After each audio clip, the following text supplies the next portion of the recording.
Assalamualaikum warahmatullahi wabarakatuh. Assalamualaikum Ustadz Amir.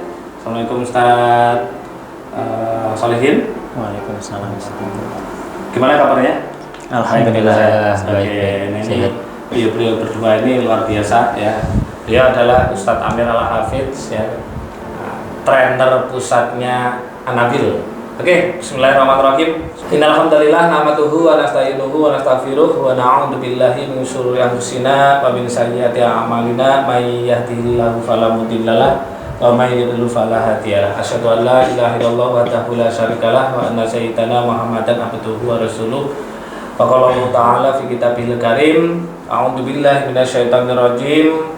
Bismillahirrahmanirrahim. Auzid 'alaihi wa rattilil qur'ana tartilan al-ayah amaba. Ya. Alhamdulillah kesempatan pada pagi hari ini kita bisa berkumpul. Ada saya Muhammad Yunus, terus ada Ustadz Amir, ada Ustadz Solihin. Kebetulan beliau berdua adalah trainer pusatnya An-Nabil, nanti yang akan mentrainer, menstandarisasi teman-teman guru-guru Al-Quran metode An-Nabil. Nah, apa sih metode An-Nabil itu? Ya, metode An-Nabil itu sebuah metode percepatan, ya, percepatan. Seperti apa percepatannya? Oke, mungkin seperti apa, Ustaz, metode An-Nabil itu percepatan yang seperti apa? Ya, bismillahirrahmanirrahim. Jadi metode An-Nabil ini dikatakan metode percepatan karena satu jilid, ada 5 jilid nanti Ustaz. Ya. Tiap jilidnya itu hanya 25 halaman. 25 halaman. Iya. Pengalamannya sudah yang ada di masyarakat sekarang itu untuk mencapai khatam sampai jilid 5 itu membutuhkan waktu yang agak lama. Jadi mungkin anak-anak bosen atau keburu merasa malu atau nah itu padahal mereka belum khatam. Belum wisuda ya. Nah, kemudian hadirlah An-Nabil ini dengan membawa konsep percepatan.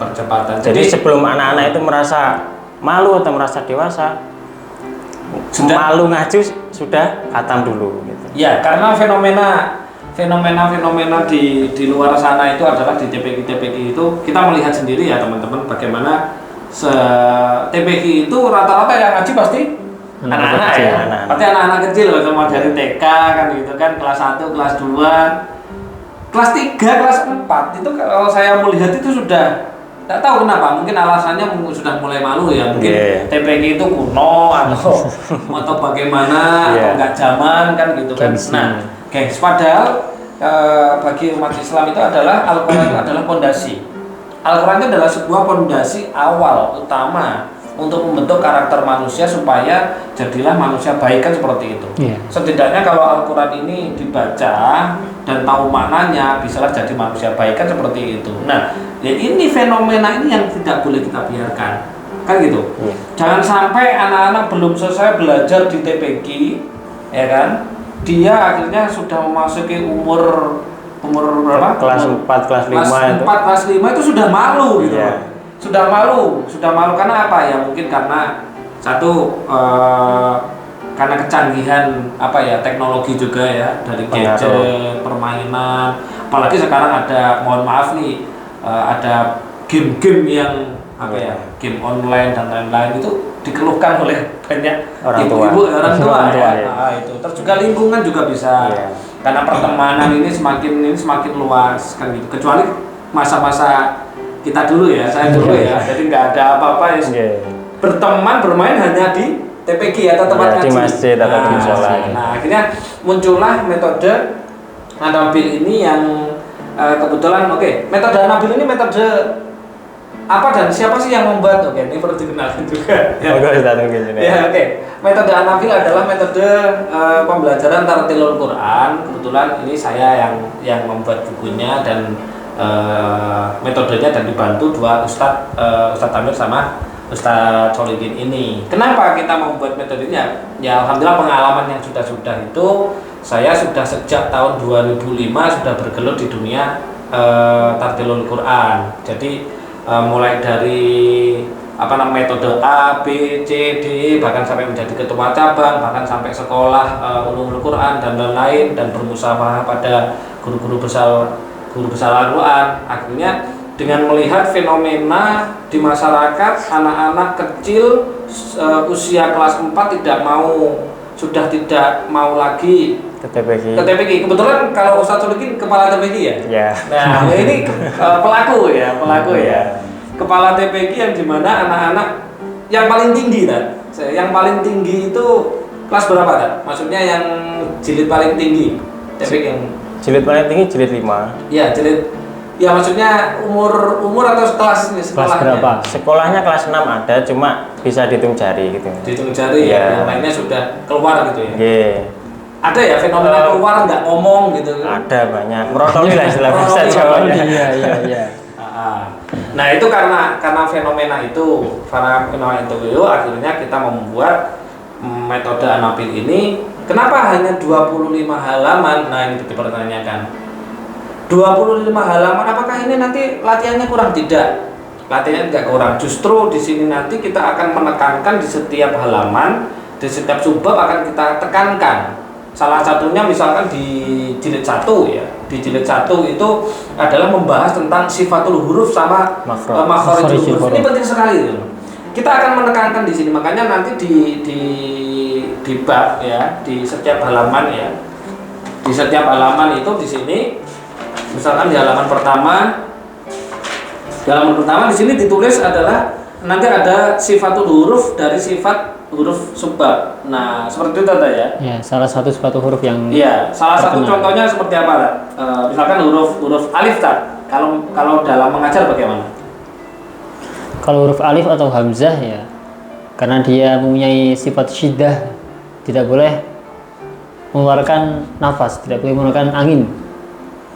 Jadi ketika ngajar itu otomatis langsung disampaikan ya. Langsung disampaikan sifat pokok. Jadi ya, sifat pokoknya. Pokok dari sifatul huruf setiap huruf jaya itu langsung disampaikan ya. Misalkan tadi Ustadz Amir bilang huruf alif atau huruf hamzah sifatnya tidak boleh keluar udara, itu langsung diberitahukan pada anak-anak. Jadi supaya langsung biar berpikir gitu ya. Plus prakteknya juga. Kalau prakteknya seperti apa Tad? Misalnya kayak mengucapkan huruf hamzah kan harus minimal tiga jari. A.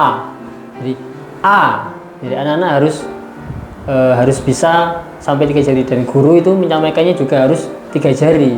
Karena apa? Misalkan cuma 2 jari, pasti yang diterima santri jadinya cuma 1 jari. Jadi ketika pembelajaran dasar ya harus belajar sesempurna mungkin untuk mengucapkan makharijul huruf tersebut. Ya berarti kalau 3 jari berarti bunyinya A gitu ya. A.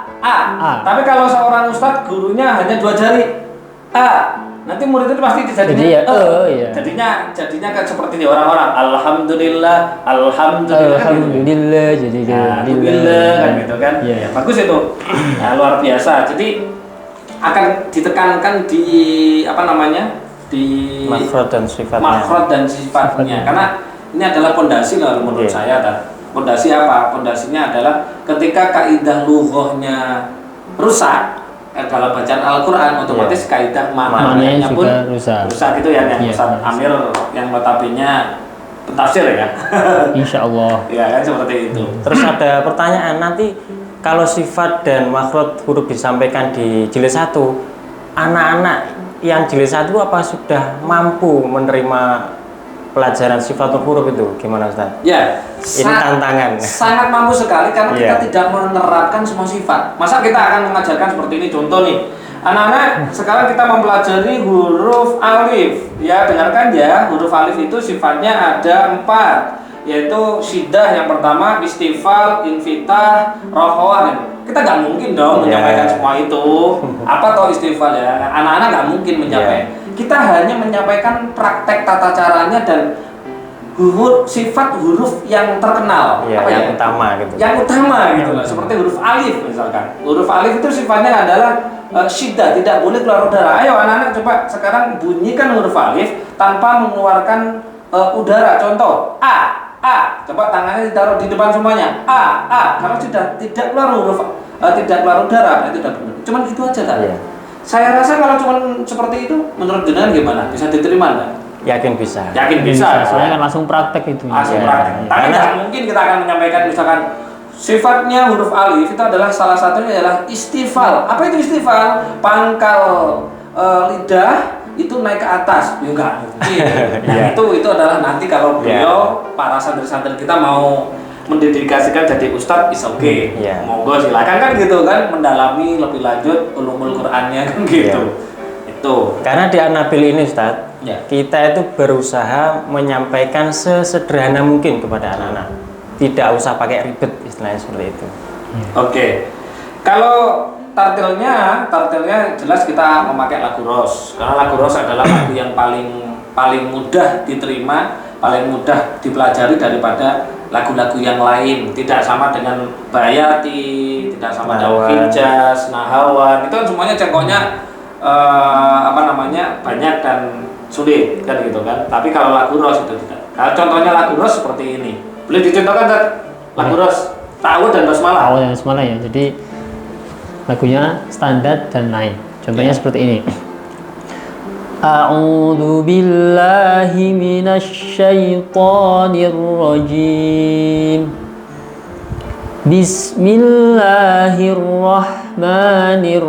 Bismillahirrahmanirrahim. Oke, seperti itu ya. Iya, Saya juga menirukan. Malah saya yang buat.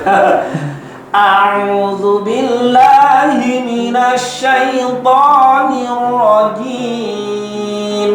Bismillahirrahmanirrahim. Itu seperti itu. Itu yang kita pakai ya, Iya, lagu iya. Ros. Karena lagu itu paling mudah sendiri. Ya, seperti itu. Terus penyampaiannya, metodenya ini seperti apa Tan? Metodenya ketika sistem KPM belajar mengajar. Iya, jadi di An-Nabil ini ada 3 cara. Nanti ketika ustadz-ustadzah itu menyampaikan kepada santri-santrinya. Yang pertama, ustadz atau ustadzah membaca, santri menyimak. Oke, langsung dicontohkan. Jangan yang baca, kami menyimak. Kami menyimak. Langsung aja di jilid ano ya. Jilid 1 aja ya. Oke. Jilid 1. Oke. Kita juga pakai jilid ya. Oh ini jilid 1. Kira. Jangan pakai buku yang itu kan. Oke. Oke. Sekarang anak-anak tolong disimak. Oke. Jilid 1 halaman 1. Ya. Disimak apa yang saya baca. Apa sih keunggulannya mendengar, bedanya mendengar dan menyimak Tat? Kalau cuma mendengar itu hanya lewat telinga saja. Oke. Jadi yang dipakai adalah pendengaran saja. Tetapi kalau menyimak ada 2. Dia melihat juga mendengarkan. Jadi double keuntungannya. Double ya? Iya. Oke. A'udzu billahi minasy syaithanir rajim. Bismillahirrahmanirrahim. Saya. Tuh. 1, 2, 3 jenengan. Kita seolah-olah murid. Oh, iya. Nah, monggo. 1 Oh, 2. jenengan dulu berarti. Apa Kan ini ini? yang pertama tadi ya. Guru membaca, kita menyimak. murid Oh, menyimak. iya. Ini sampai selesai berarti. Iya. Enggak usah sampai Mungkin selesai. sedikit aja Tiga ya. baris, 3 baris. 3 baris ya. Ya. A sama dengan A sama dengan A. A A A A A A A A A A A A. Oke, sekarang Jenengan lagi. yang kedua tekniknya adalah guru membaca, murid menirukan. Ya. Oke. Tirukan setelah saya. Siap. A A A A Tahu dulu. A A. Tetap tahu dulu. Siap. A'udzu billahi minasy syaithanir rajim. Bismillahirrahmanirrahim. Silakan. Silakan 1, 2, 3. Seperti ngajar aja Tat. Oh, iya. Jangan seperti ngajar Tat. Kalau ngajar Tat enggak enak. Seperti ngajar anak-anak. Ya bersama-sama ya, semangat. 1 2 3. A'udzu billahi minasy syaithanir rajim. Bismillahirrahmanirrahim. Yuk.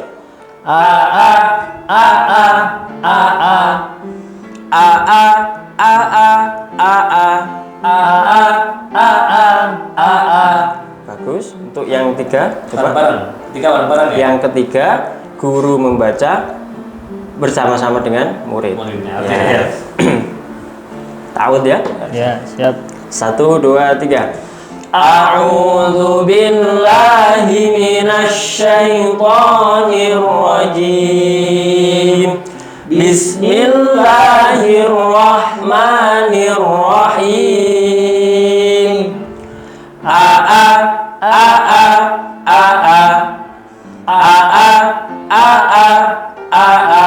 Semua kan?